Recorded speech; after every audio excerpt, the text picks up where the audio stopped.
Welcome. Oh, there you go. Got it.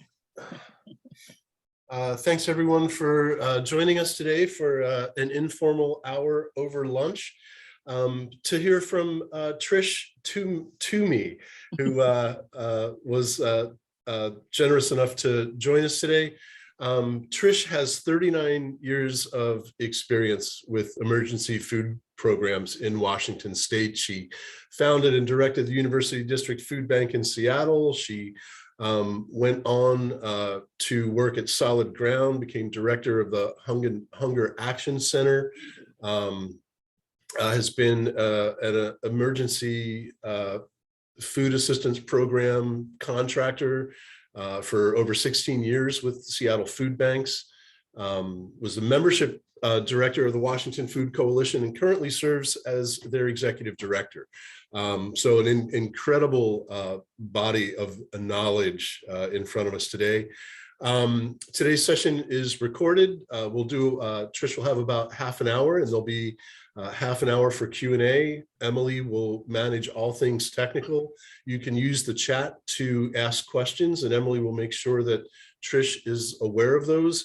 And in the event that we would go long and have to shut down before people's questions are answered, we do circle back with Emily and Trish and some support that will be joining us in a moment, Marty Solomon, to get those questions answered, and they will be emailed out to participants today along with a recording of today's session.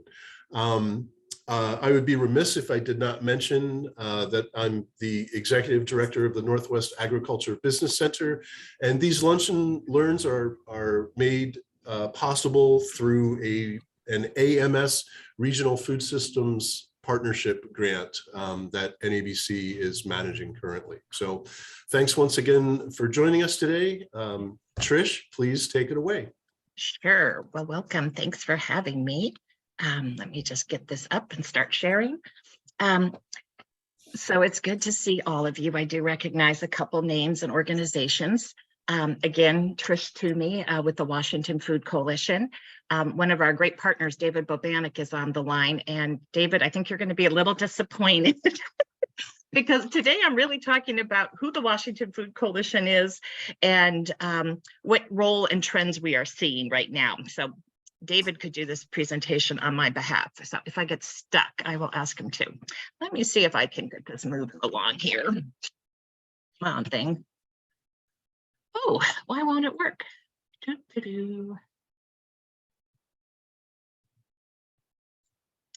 Why can't I? There we go. Okay.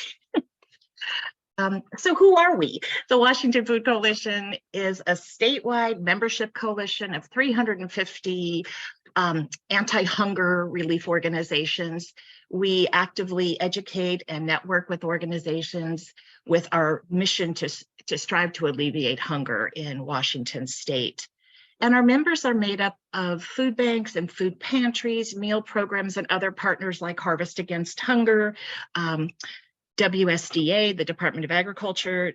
I use a lot of acronyms in the emergency food world, so I'll try to be careful. The Department of Health and food providers like Northwest Harvest and Food Lifeline on the west side of the state. We also have many others. That's just a sample. So our structure is very interesting. We have currently 20 board members that are made up of coalition members, and we've self-created these districts around the state. And so we have representatives from all those districts. And it's an interesting model because it gives us, we can hear from all different parts of the states by those representatives. So if you're in Colville, we know what's going on over there. We hear what's going down in Clark County. We know what's going on up in Forks and Clallam County. So we're very proud of that. We are going through a little board restructuring, but we will keep that part of our board, that representative part. So you can see on this little map our 14 different districts. So we have someone from each of those districts on our board. And again, it's helpful to hear all the different things that are going on throughout the state. I was trying to think of what you guys would want to know. Our funding, we currently and have for many decades have a contract with WSDA from their food assistance program. And that work is to help us provide technical assistance and trainings for our membership. We also have a contract with L&I and Labor and Industries. So we were able to get that with another partner to do workplace safety on-demand trainings. And I'll talk about that in a little bit. We are a membership organization, so folks do pay membership dues. We do it on a sliding scale based on the program's, food budget. So people pay $25 to $250 a year. And then we have an annual conference, and I'll talk about that in a little bit. And so the sponsorship from the annual conference is also how we get funded. And staff, there's me. I'm the executive director. Right now, I have 2 independent contractors working with us on a nutrition project and a food safety project. But generally, it's just me and my board. So we're a lean, mean machine here.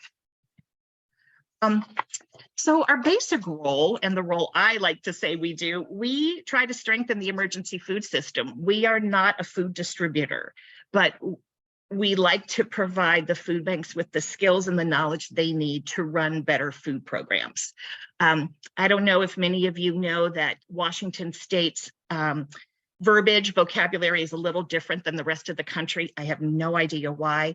The rest of the country will call a food bank like a food distributor, like Northwest Harvest. In Washington State, what we call food banks, everywhere else in the country, they would call a food pantry, a place where the public comes to get food. So if you're on any national groups and you hear those terms, know that we don't follow them here in Washington very well. Some food banks are coming around to call themselves pantries, but we still. So I'm going to use the definitions that I know in Washington State. So by the emergency food system, I mean the food banks, the pantries, and meal programs and such. So we provide technical assistance and guidance to those programs on a variety of subjects. We are currently doing some training on board development. How do you have a good working board? What do you need to think about when you recruit them? How do you recruit them? What are their roles and responsibilities? So we do things like that. We have a training almost every month of the year, plus our annual conference. I also do on-call assistance. If someone calls me or emails me, I am happy to answer questions and help folks. Because of all my work experience running a food bank and working with the 27 food banks in the city of Seattle, hopefully I have some knowledge that can be shared. We also offer this 3-day conference every year. It's our annual conference that provides a lot of training and networking. We just held our conference in September, and we usually have 25 sessions on all sorts of different topics for folks to learn from. And we also try to provide some tours of local ag issues. So this, when we were in Kitsap County, we actually went to visit some farms. David Bobanek helped us with that tour, and programs that support food bank programs or food pantry programs. So we always try to think about the ag portion and where our food comes from. And as I get into trends, you'll see how important that is. We really need to create better partnerships with our ag community. And many of the food pantries do, and food banks do, but there's always more to be done.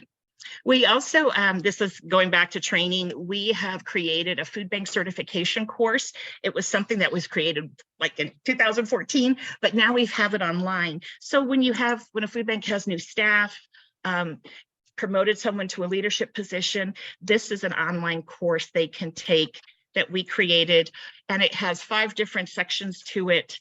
And then people take a little quiz at the end, and so there's a section on food safety, volunteer management, nonprofit basics, and food banking. What do you have to think about when you're running a food bank or you want to start a new food bank? And then obviously there's a lot of reports. So how do you finish all those reports?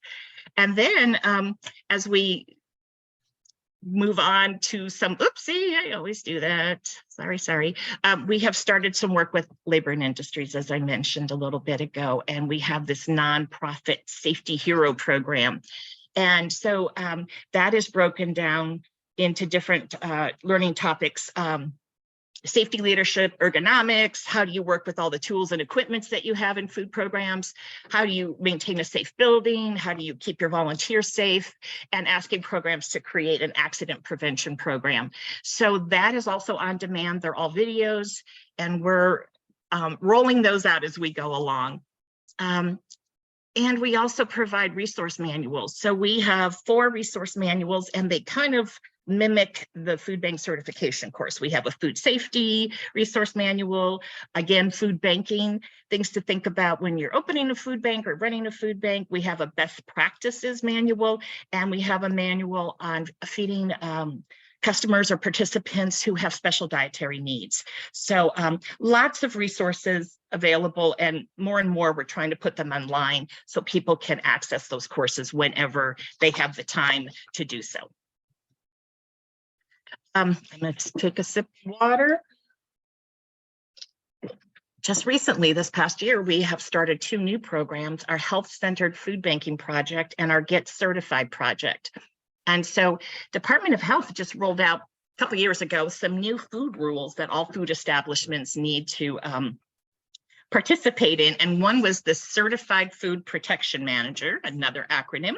And that is requiring food programs that repackage food. So for sure, like a meal program that's preparing food and opening packages, that they have this national certification on food safety. And that requirement goes into effect next month, March of 2023. So we were fortunate enough to get some money from the state to help roll that out. We have a website that we have that we're working with a national certification program, and folks can study and then take the test. We can also help with that. We have vouchers available, and we can also go to places if there's several people there who want to take the test. And our other health centering food bank project is working on the nutrition side of things, helping food programs develop what we call nutrition policies. How do they want to, and what do they want to distribute to their customers? So it's kind of setting their vision for how they visualize their food bank and what they want to give folks. And so a lot of programs are working on that, trying to put what's in their head down on paper. And it could be as simple as, we don't want to give out all this pastries that we're getting from Safeway or another grocery store. We really want to minimize that. Our goal is to give out fresh produce.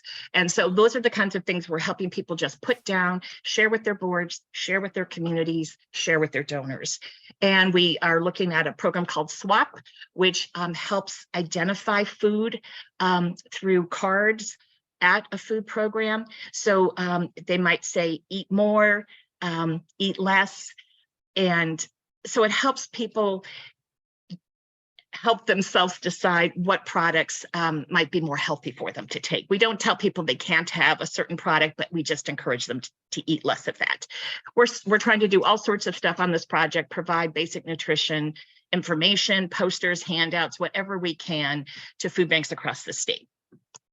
And then part of what we do is really work with our advocacy partners on educating folks about funding needs for hunger relief organizations across the state. We have great partners in Northwest Harvest and Food Lifeline, and especially with the Anti-Hunger and Nutrition Coalition. And that coalition really looks at not only funding for food programs, but funding for anything related to food and nutrition. So what's going on with WIC, what's going on with SNAP. So that agenda is something that we try to adopt and follow through the legislative year. They're also really good about helping us understand what's going on at the federal level. We also provide a weekly, monthly, and quarterly newsletters to our members so they know what's going on. And that can include anything from a funding resource to, hey, the Department of Health, wants you to be aware of this, to COVID, any COVID updates that have happened. And then we just try to adapt our efforts to make sure our members receive the most out of their membership and to ensure that no one goes hungry in Washington state. That really happened when COVID hit. We had to turn on a dime to make sure we could help our partners know what was going on on so many levels during the pandemic. And that's when we started doing these daily newsletters that now are weekly, trying to keep people up to date what was going on with WSDA, what was going on with the Department of Health, and all the changes that were happening around masking, wearing gloves, sanitizing. So I think even though it was an awful thing that happened to the world, it really made us a little bit more aware. People were more aware of us because we were sending out so much information and procuring PPE products for folks and getting those out, creating signage for those, helping folks pivot from one distribution model of handing out food to another. So, we're a small but mighty force that tries to keep track of what's going on in our sector. So I'm going to another sip of water. And any of you who are food programs can probably agree with me. Things are really crazy right now. I have never seen such low food sources in my 39 years of service in this sector. There's no food. So this is why we need to talk more with our farming and agricultural partners. Service levels for a lot of programs are higher than what they saw during the pandemic. We thought finally when the pandemic slowed down, numbers would go back, but some folks are seeing higher numbers now. And like in Pierce County, those numbers were like 70% increase. So you can imagine they are still seeing tons and tons of people coming to their programs. You guys can read this. Nearly 1 in 11 households struggle with putting food on the table in Washington. Feeding America, which is the national umbrella of food banks or food distributors, says more than 34 million people in the US, including 9 million children, experience food insecurity. And I thought this was really interesting. The Center for Disease Control and Prevention found that food insecurity is associated with really high percentage increases in the risk of anxiety and depression. And I think we see that a lot in the food programs. We see a lot of anxiety. Sometimes tensions flare and people, get a little testy and get angry. And I thought that was a really interesting statistics to share. So the main challenge right now is there's just no food in the system. And that could be due to food pricing, supply chain disruptions, shortage of labor, but we are not seeing a lot of food being available from our food distributors or our food banks, such as Food Lifeline, Northwest Harvest, and Second Harvest. And I know they're all working hard. This is not to blame them. It's a national problem, I'm sure a world problem in many places. So some of these programs purchase food and others just take donations. So when there's not a lot of donations available, there's not a lot for them to offer to food pantries and food banks. Most of the time, what these 3 programs do is they serve different sections of the state. Northwest Harvest is statewide, but Food Lifeline and Second Harvest split the state. They are both part of the Feeding America chain. And there's just not a lot of food out there, a lot of donations. So, basically what we're seeing is the food costs are still very, very high for things that a lot of food banks buy or our food distributors try to give to us, such as eggs and dairy and milk. And according to USDA, food prices were 12% increase in the past year. And I know we all see it when we go to the grocery store. We can't find eggs or we're paying $5 a dozen for them or something. What's interesting to know is that food pantries buy food. Especially these last few years, as donations have gone down during the pandemic when there wasn't a lot of food available to get, the food banks have really on their own with their board's direction have set aside money to purchase food.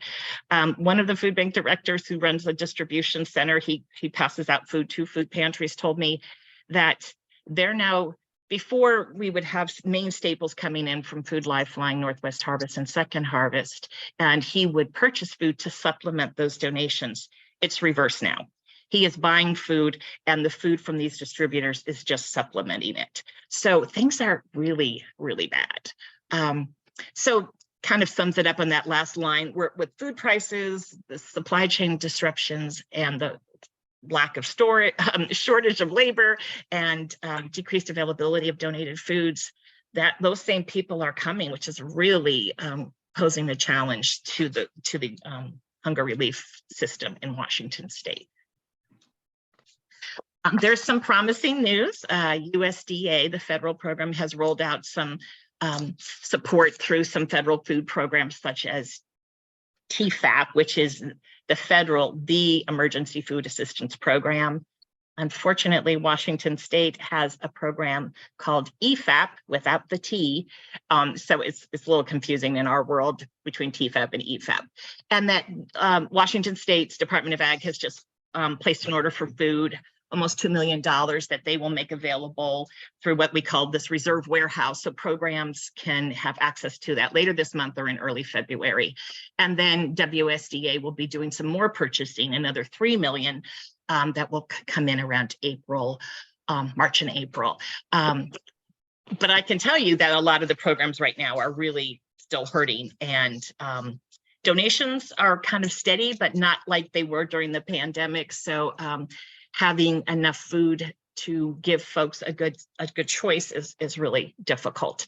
And 1 million and 2 million sound like big numbers, but when we're talking about the whole state, it's not a ton of money. I know the Ballard Food Bank in Seattle, their budget for food purchasing is $1 million a year. So we're talking about 2 million and 3 million for the whole state. So it's not going to go very far. It's not meant to provide all the food that these food programs need, but it will be helpful. And we're just hoping that things get a little better as the year goes on, and food can be, we can start producing more and things like that. Let's see. Let me hit the next button. I was trying to read the chat box, but okay. So I just thought I would ask me, well, how can I get involved? What can I do? Hunger is a very political thing. We want you to support your local food banks, but there's a lot of happening at the state and federal level that would be great to have you more involved in. And I am not the expert on advocacy. I have wonderful partners in the Anti-Hunger and Nutrition Coalition and Northwest Harvest, as I mentioned. But the Anti-Hunger and Nutrition Coalition sponsors what we call a Hunger Action Day. It'll be on the 7th of February, and it's going to be a hybrid event. There'll be people and bodies in Olympia, but they will also be setting up appointments with legislators over Zoom. So, if you are interested in joining, I know it would be great to have you, and especially if you're not food banks, great other partners are so important to have there and to talk about the connections between hunger and ag. So it's a big lobby day. And so it would really be great to have you there. I can provide a link that can be sent out, or I don't know if this is a live link. So there's a lot of legislation on the table, and there's a lot to support the food banks. There's some asks from WSDA that I believe are in the governor's budget, but it's just always, it's so helpful to have more money to help with food purchasing and staffing for food banks so that they can keep their doors open. And we hope that, from all these proposals that are on the table, that things will kind of stabilize in the coming years. But just whoopsie, in general, I think it's also really important for you to support your local food program. They could benefit directly from any financial donations or food donations that you might have or you're able to give. I think that was my last slide. I think I left some time. Oopsie. It was just my name there. I think I left some time for folks to ask a lot of questions, because I think I left a lot of stuff on the table that you might have questions about. And those were just the topics Marty and I decided to chat about. But there's so much more, and the food world is somewhat complicated. So I'm happy to try to answer questions. David's here; he can probably answer some of these better than I can.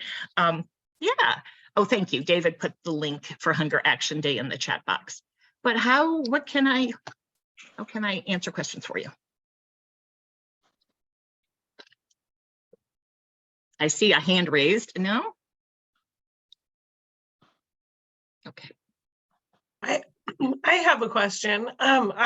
Speaking about that WSDA money that or that's going to be used to purchase food. Do you have any idea how that will work? Like, are they going to purchase the food and distribute it themselves? Are we going to use distributors? I know we have a couple folks from the hub here, so I'm wondering if there's any way we can help. This, David, help me. I believe this is money that WSDA is going to use the resources they have through their purchasing contracts that the state has. And for the most part, it will be non-perishable dry goods and canned goods. They have assistance from the Volunteers of America in Western Washington. I believe they're using a warehouse of theirs up in Everett, and it'll be distributed. This is where we get so complicated. So we have these contractors around the state who oversee the TFAP program. And so they decided to run the food through the TFAP program, and there's allocations that will go to each contractor, and then those contractors will get the food if they request it, and then pass it down to the programs that they subcontract with. There's a lot of contractors, subcontractor work. So bigger food programs, give me like the Thurston County Food Bank would be like a big contractor, and then the programs in Thurston County they would distribute to. So they do purchase on the state contracts, and they're not purchasing fresh right now. Okay, great. But there are other programs that WSDA does that do purchase directly from farmers. And, okay. And David can talk about that because that's what he does. Okay, great. And I saw Rachel. I would definitely let's put a pin in that. I want to hear from David on that. But Rachel asked, are there funding programs happening to help areas grow their own foods if the food supply chain is problematic now? Yeah, David. No, Trish, it's your show. I will fill in as you want me to. Please fill in because this is what you do. Okay. Well, back to that state reserve warehouse. What will happen is we'll work with the folks at Volunteers of America, and then we, Harvest Against Hunger, will help to coordinate trucks to deliver it across the state. So in some communities, it will be half a truckload of food. In other communities that have a larger population or more service needed, it'll be maybe a full-size truckload. But to Trish's point, it doesn't go very far. You know, if you think about statewide distribution to all these different organizations. When it comes to programs that are helping areas grow their own foods, we actually, as an organization, have several programs that are under the umbrella of our farm to community activities. One of which, and this is the statewide one, is Farm to Food Pantry. And what we do in that instance is we take a block of funding from Washington State Department of Agriculture, some private foundations and others, and we'll pass it through to organizations so that they can directly connect with growers in their communities and purchase foods that they want to have available. So it could be, and we've just started doing proteins, dairy, and some other products through that program based on feedback that we've gotten. But usually it will be a direct contract with a local grower. Maybe it's off a fresh sheet purchase. It could be a pre-purchase, or it could be a post-harvest purchase. Any of those options will work. And I think what we really try to emphasize is that those contracted relationships are not with one entity like a Harvest Against Hunger, but it's with the local organizations. And so the concept or the idea behind that is you're creating some support for the smaller scale local growers, but developing that direct one-on-one relationship with the local hunger relief organizations, whatever they may look like. It could be a food pantry, could be a meal program, or it could be some other type of program that's offering some level of food assistance to a different community that may not get it through a food pantry, a traditional food pantry. David, do you want to just explain We Feed Washington too? Because isn't that using state money to purchase? Yeah, right. So We Feed Washington that's actually coordinated through through WSDA, kind of a parallel track within WSDA. And it arranges for larger scale purchases of foods, not necessarily, with our farm to community program, we specify working with small scale growers and medium scale growers. But with this, it could be a wholesaler, it could be some other Washington-based entity. And there's a significant amount of money that's gone into We Feed Washington over the past couple of years through the pandemic. We don't know what's going to happen with that program in the future, but at this point, currently in the governor's budget or the governor's request, there is a pretty significant amount of funding for We Feed Washington that can be used for those larger scale purchases. And again, it doesn't go all the way down to the local hunger relief organization. It'll go to what Trish was describing earlier, which are some of those county lead agencies, those organizations. And there will be a group of, I don't know, Trish, is it going to be like 20, 25 different organizations? And they'll take responsibility for purchasing product and then delivering it to specific counties all across Washington. Yeah, it's been an interesting 3 years, lots of new funding, lots of new opportunities. But yes, now we're kind of on the verge of making sure the state legislature continues to fund some of those. So there's some other options. I know that many food banks, I know that Evan spoke last month from the Puget Sound Food Hub, many food banks do want to purchase locally, and a lot of them do. The majority of the programs that have resources to purchase are in King County, Snohomish County, perhaps Pierce County. And some do buy from Puget Sound Food Hub or find other local contracts so they can buy. Unfortunately, or fortunately, I don't know, that food banks in Seattle are so large that, they need a larger quantity of food. And I think in the past, when I helped coordinate those bulk purchases for Seattle food banks, it was hard for us to find local farmers that could provide us 40,000 pounds of a product. Using government money.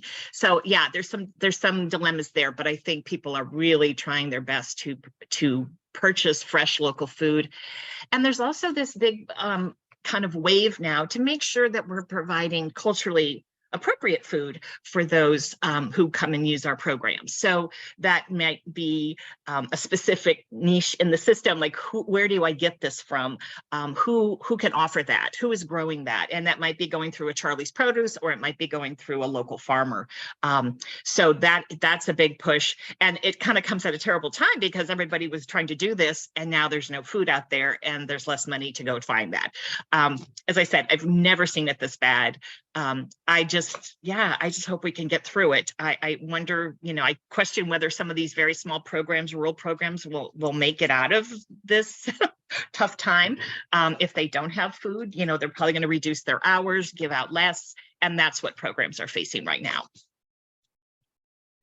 Right, and it's a terrible spiral within a local food community in a rural area, because then the growers are not receiving that product either, or not able to have that customer base with the hunger relief organization. And I think, Trish, to your point about that culturally familiar food, and that's one of the things that we came out of the pandemic learning, is that if the hunger relief organizations at the front end will have a conversation with the clients and customers that are coming in, they're a lot more strategic about the kinds of product that they're bringing in and making available. And I think the idea is that these programs like We Feed Washington and the reserve warehouse, they all kind of interconnect, so that we are making sure that there's this foundational basic kind of food that's available, but within those communities, we have more nutrient dense things that we're buying locally, or more culturally familiar things that we're buying from local groups. And a good example of that is like halal meat in South King County. That's one of those things that, I don't know, 2 years ago, maybe 3 years ago, if that, I don't think there was any conversation that was going on providing halal meat through the emergency food system. Right. And I think the White Center Food Bank was the only one I knew when Rick Jump was there. And things as basic as tortillas to make available, and white and rice. So programs are learning. What we saw during the pandemic was a lot of smaller little, we call them pop-ups. Pop-up programs happened in certain counties, and as mainstream food programs, it was like, why are you doing that? But we were finding that people were going to familiar. How do I say this?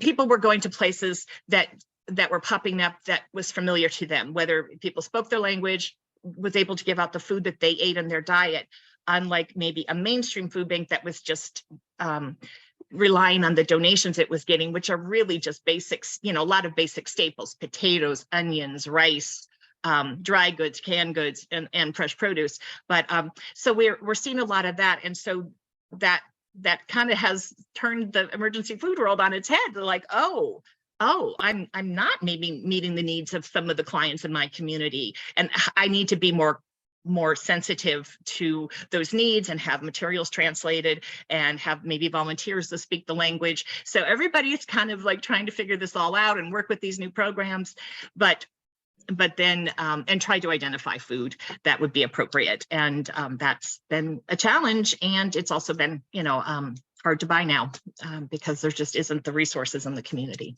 So any kind of, I worked with Cheryl Thornton, and she was telling me about this great, project she was working on and identifying farmers. And I know David's working with her. Any information that can be shared with a local food pantry, food bank, of how they can purchase from a food hub or a local farmer.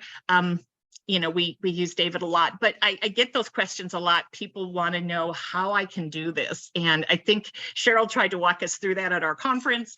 But I think but maybe 30 people were in the room compared to the 500 identified food banks in Washington State. So love any information. Happy to always share it in my newsletters. So would appreciate any feedback you could give us. How am I doing on time? Oh, we got lots of time. David and Jessica, SB, and Evan are all part of the Farm to Food Bank steering committee working through NABC on the Regional Food System Partnership Grant to try to do exactly what you were just saying, like try to develop and collect resources for helping emergency food programs, hunger relief programs to purchase more local food. Oh, great.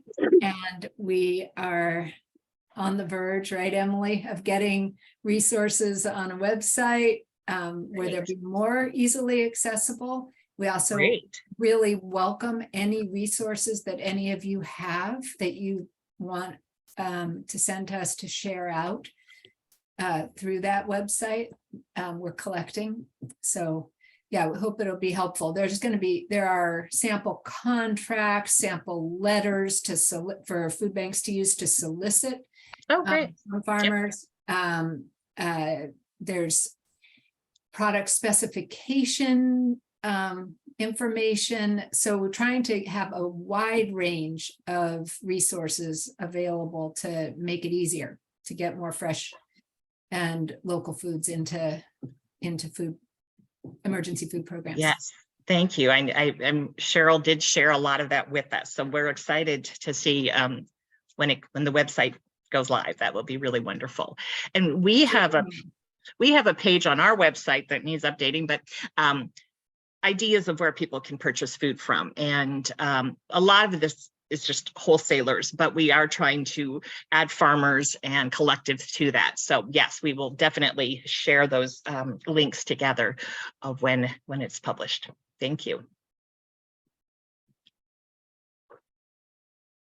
Okay, you guys are making me look bad. I got half an hour, 20 minutes to fill. Any other questions I can answer? I don't have a question, but I will, just as an example of like how that could work. I know for the Southwest Washington Food Hub, which I also work on, one way we kind of made it work with rural food banks was we applied for funding from the ARPA and we got it, and we were able to just purchase produce from our farmers and donate it to, so that they were able to, like, whatever they had seasonally that was available, we purchase it, it's fresh. The food banks were delighted to have nice, high quality food. So that worked for us because we get to take our percentage. We sell produce for our farmers. So maybe Marty, you and I can look into maybe compiling some lists of some of those available farm to food bank funding sources and include that. So if you are like a distribution center, then you can like apply for the funding yourself and Oh, wow. Yeah. take that on, you know, that's it. I felt like that worked well. Yeah, that's terrific. Well, I kind of visualize a session brewing for our conference to have all you folks there and talk about all this great stuff. I think someone had a question. Did you say ARPA? Yes, I was just typing that in. So that's Okay. the American Rescue Plan Act. I believe there's some more, either some more funding came up or will come up. I'm not sure. I'll look into that and send it out with the materials to see if there's any more available. And then I see Jessica SB asked, are there any programs or opportunities to increase technical assistance for food banks? Many of the food banks in Skagit struggle to maintain administrative tasks, and this can cause delays or barriers to food access. Great question, Jessica. Yeah. Yes, that's my job. That particular coalition has some very small food banks. You know, there's Steve Fox at the Skagit Valley and Becca at Helping Hands, and they are two powerhouse people who really move and shake up there.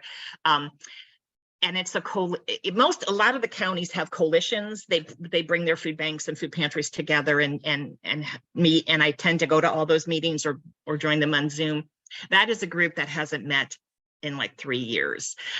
So I talked to Becca the other day, and they are going to try to have a meeting soon, and I hope to get there. There's a lot of turnover in food bank staff in Skagit, so I don't even know if I know the players up there anymore. But yeah, I just need to get up there and talk more, and they need to reach out. We're fortunate also that one of my contractors is in Skagit County, and she's helping us work on the certified food protection project and the food safety, but she is a person who has a long history in the emergency food world and is willing and more than happy to help food banks in Skagit with anything that they might need, technical or administrative. And her name is Bonnie Baker. She used to work at Northwest Harvest for many years. And so we were just talking about this the other day. So yeah, we'll double down on them here in the next month and see if we can help in any way.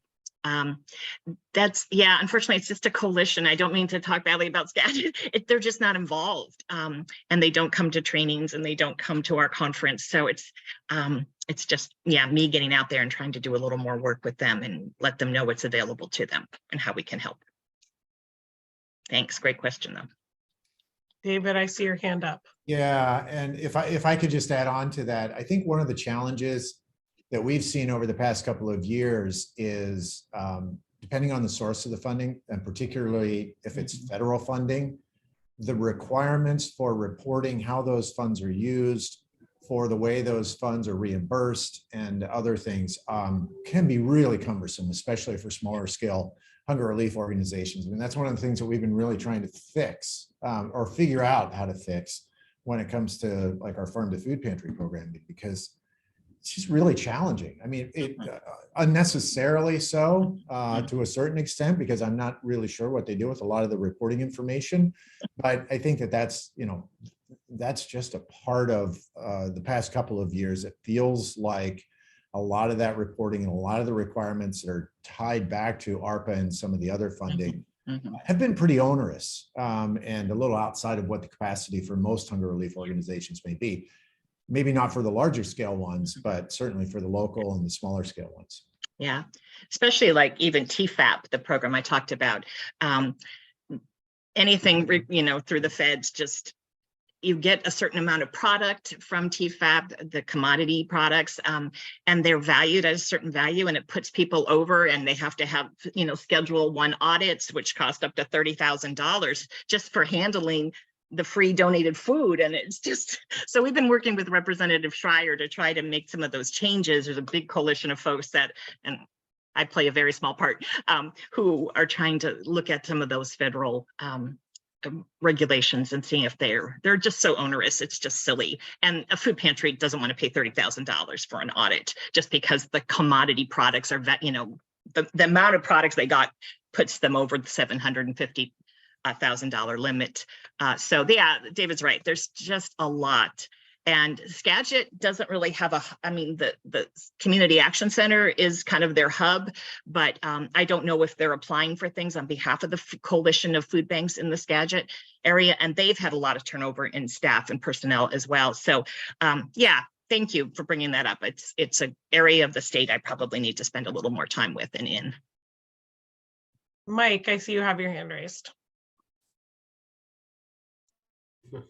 Yeah, thank you. Of course, I love creating work for others. You know, at least in the work that Marty was referencing, and Trish, that you've done a little bit with Cheryl, our work, NEBC's work specific to food hubs selling product from, or I'm sorry, distributing product which is purchased through food hubs. What we've found is we approach this from an infrastructure perspective, and we quickly found that soft infrastructure, you know, that sort of like the HR and administrative support that you're referring to, is often a real area where there's a lot of need. So I just want to thank you for reaffirming that, and remind you that at least as it is specific to the increased administrative function of dealing with food hubs, if indeed there is one, that there is some opportunity there. So thank you for sharing that. Yeah, no, it's a great point. You know, the emergent, I hate to even call it the emergency food system anymore, because it's not emergent. It's ongoing, continual supplemental food that people are coming to get. It's very few people, I mean, it is emergency, but very few people, I think, use it once and never come back. You know, we're seeing, I know when I ran a food bank, I saw the same people every week, and I saw them that at other food banks. So, across the state, we have people who are still kind of running the program, in my opinion, as an emergency-based food program. So they're just giving out the minimal. They might be open twice a month, and we really need to change the mindset of, I think, food programs, that this is an ongoing issue. We need to be able to maintain being able to serve people more, and to make sure that they're applied for basic food, or SNAP, the food stamp program, and that they're getting WIC and other federal entitlement programs that they are eligible for. But we see a lot of people don't want to do that. So yeah, but I guess my point was, they just don't have the infrastructure or capacity to take on more, as David mentioned, or to do more food procurement or other things beyond just giving out that basic bag of food. And you'll see that in the major cities and counties, you have more sophisticated food banks that have finance directors and development people. They're big businesses. Food banks are big businesses. And those are the programs that tend to have that infrastructure to support and have that capacity to do this kind of work. It's the smaller programs that just either aren't interested, are volunteer run. They just want to open the doors on that second Tuesday of the month, give out the food, and shut the door. So we have a wide variety of programs who run food programs, and it's, you know, very interesting. You know, I have a gentleman who has an MBA in business from Vanderbilt who runs a program. And then we have the 80-year-old volunteer in Othello that, you know, runs her program. So not that she's not smart and capable, but, you know, this just a different way of doing business, and the time commitment and expectations. So, yeah. So it's very interesting, and it's hard to educate all of them and make sure you're helping everybody in the way that they most need that help. And just as an observer to the work of the Washington Food Coalition, and kind of having been involved for years in it, somewhat peripherally and sometimes directly, I mean, that's really why an organization and an entity like Washington Food Coalition is important to have in our state, in our community. I mean, there are other states that maybe there's a different model that's used, but I think within Washington state, we really need somebody like Washington Food Coalition that can see the full spectrum of services and types of organizations, and then figure out best ways to support them. And again, like Tricia said, particularly, you know, that emphasis on those rural communities where the resources just aren't there. You Yeah, know, we all see that. yeah, yeah. Thank you, David.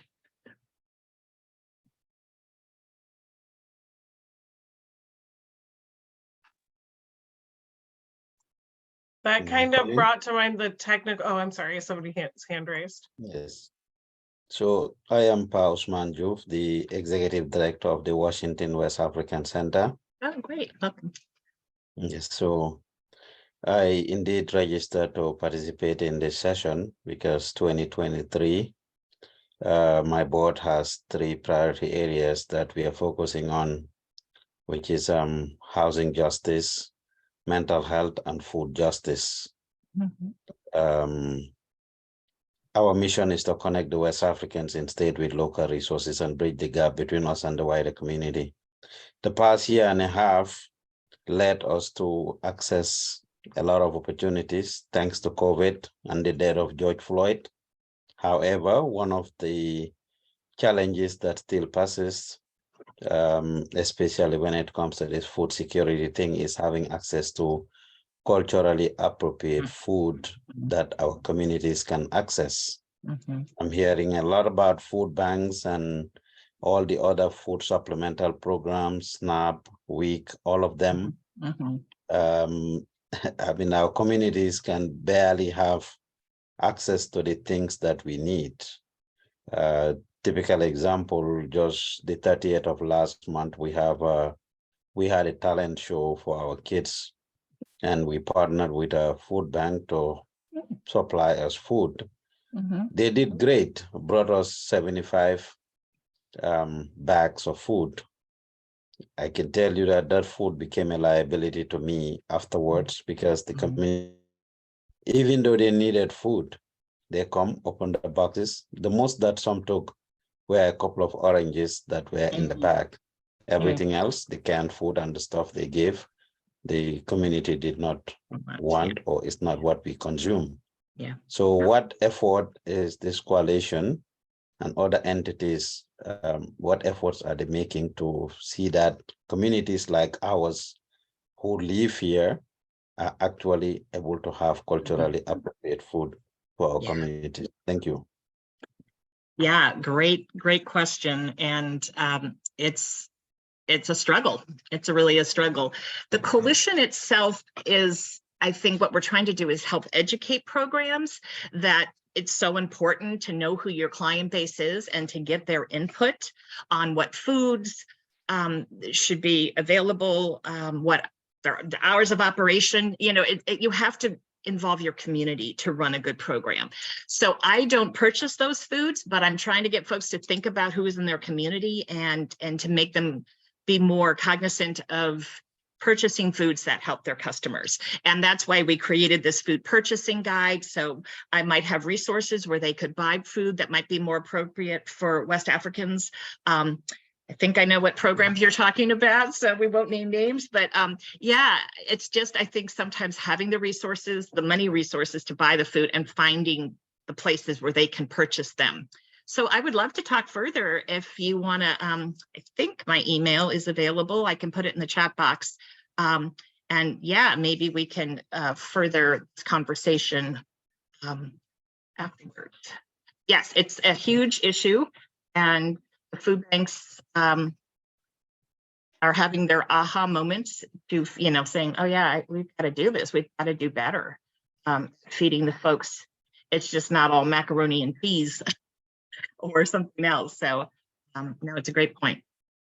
I just want to piggyback in. This is David. Yes. I am with Wakulima USA, and I really appreciate Pa Ojo for the good insight.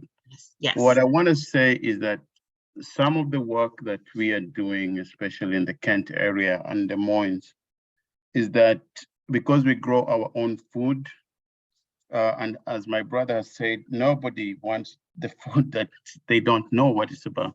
So we do donate some of the produce that we have to food banks in Kent and Des Moines, but that's just like a drop in the ocean.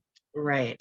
So just knowing that there is that opportunity for us to either grow more or to find partnerships that would then help us to support the mission that we have as Wakulima USA would be very beneficial in doing outreach, especially for the immigrant and refugee communities in our community. I know there are thousands and thousands of people here who really need that kind of support, and I'm glad that we are doing similar work. He's working from the West Africa, I'm doing from East Africa. Very interesting. Yeah. And to come and meet at this, that is beautiful work that I believe that can support our immigrant communities here in the United States. Thank you. Thank you. I'm trying to write down some stuff from the chat. Yeah, I think we could do better, and you know, possibly David might know of some resources if there's an, sorry, I got lots of sun coming in my window. If there is funding to give to the farmers to produce more and perhaps have those food banks purchase from you in Kent and Des Moines. So that would be also helpful to understand. Yeah, thanks, Trish. That's actually been a point of emphasis for like our King County Farmers Share initiative. There's also the work that we're doing with Growing for Good for PCC, but we can do better. Like, you know, it's so interesting how this all then ties back into your earlier comment about food pantries, hunger relief organizations, kind of those traditional models. And now, of course, in the past 2 years, we've seen a real change in the sheer variety of organizations that are doing some sort of hunger relief activity. Right. They're not a hunger relief organization per se. Like my son works for education program that is working with East African communities, and he's sourced one of his tasks is finding food for their after school programs, and it's really challenging. And so, you know, that's exactly the kind of organization now that's doing this work. And I think, you know, it's a point of emphasis for all of us in the hunger relief community to really start thinking more forward, looking more forward at what are we going to be in the next couple of years and how are we going to support those? Because the other thing that we want to avoid, God, I'm sorry, I'm on my soapbox now. The other thing that we want to avoid is, like, this year there may be a significant amount of funding available to where we could expand purchasing with those programs, but we want that to be sustainable over the course of like whatever the future may be. We don't want it to just be like 1 year where we're investing a lot in that and then the next year it's done, because that's not helpful for David and what they're trying to do at Wakulima and some of the other programs. Yeah, great point. Great point. And we're hoping that through the legislature, some more money will be put into what we call resiliency grants that WSDA has administered. And they were open to any food type program, whether you were a partner already or had a contract already with WSDA. So those would be really great. That would be really helpful information to get to the two of you to see if this is something you could even get a grant to purchase food for your community or to help the farmers. So I will keep you abreast on how those how that is coming along and if those will be funded again in the next year and hopefully future years. I see we're a little past our time, so I don't know if we need to wrap up here. We are welcome. We can totally wrap up. I think if anyone else has any questions and you have time to answer them, I think we're welcome to stay on a little longer, but I think otherwise, yes, we can wrap it up. Yeah, I'm happy to stay on for a few minutes. Sure. My pleasure. Okay, great. I know I so appreciated that question. And it's getting my juices flowing for ideas on how to help address that. Yeah, great. Thank you so much, Trish, for being here today and spending your time sharing this important information. And before you leave, before everybody leaves, I just want to let you know that the next Lunch and Learn is going to be February 23rd. And the presenters are Allie Jensen and Riley Sweeney from Whatcom County, and they'll be talking about the process of developing a county food system plan. So you can mark your calendars for that and watch your emails for flyers and other information.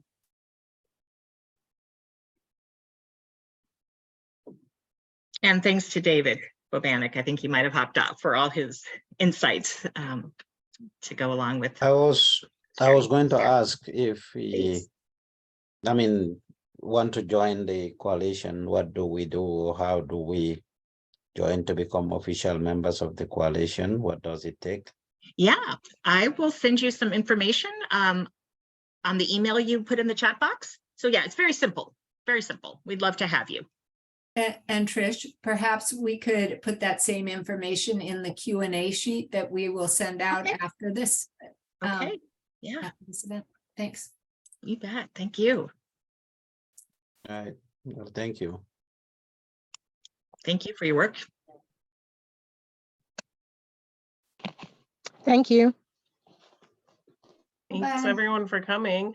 And Trish, I will say you've gotten, I think so far, a record number of kudos in the chat. Oh, thank you.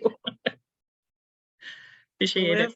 Yeah, no, this was great. I felt like as engaged as I've ever been for those presentations. That was really, there was like just so much good information in there. And so it was, well, and for selfish reasons, it's just so, it's like really pertinent to the work we're doing at NABC too. So it was just really good. And at the hubs, so it was really good to hear about it.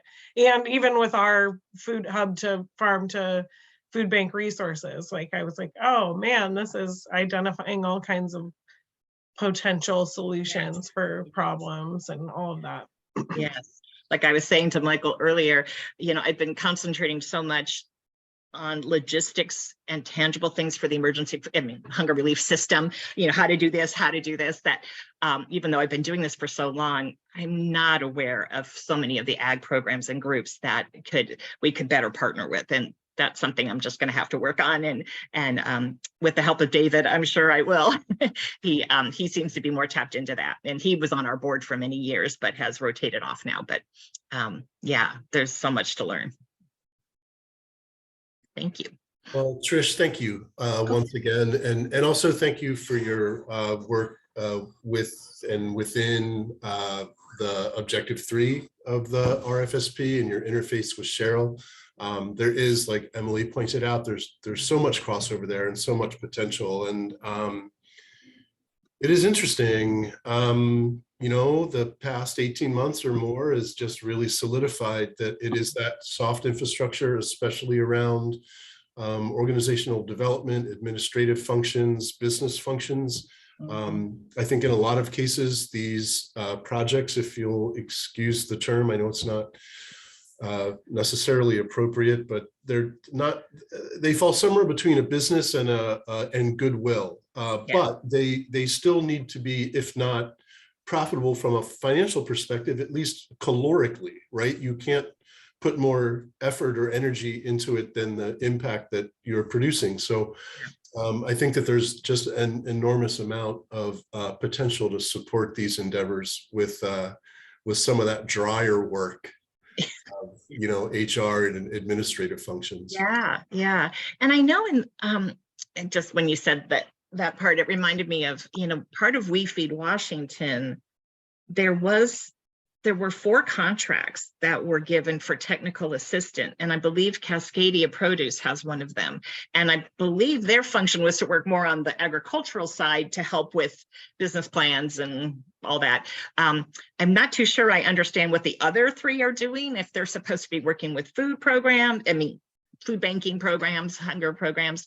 But yeah, there's so much to do. We need to raise more money so I can hire some staff, because as a one person, you know, I'm working 12 hours a day right now, and the need is so great, and there's so much that it can be done to help solidify the smaller programs and give them the skills they need to be able to do more work and to reach out more.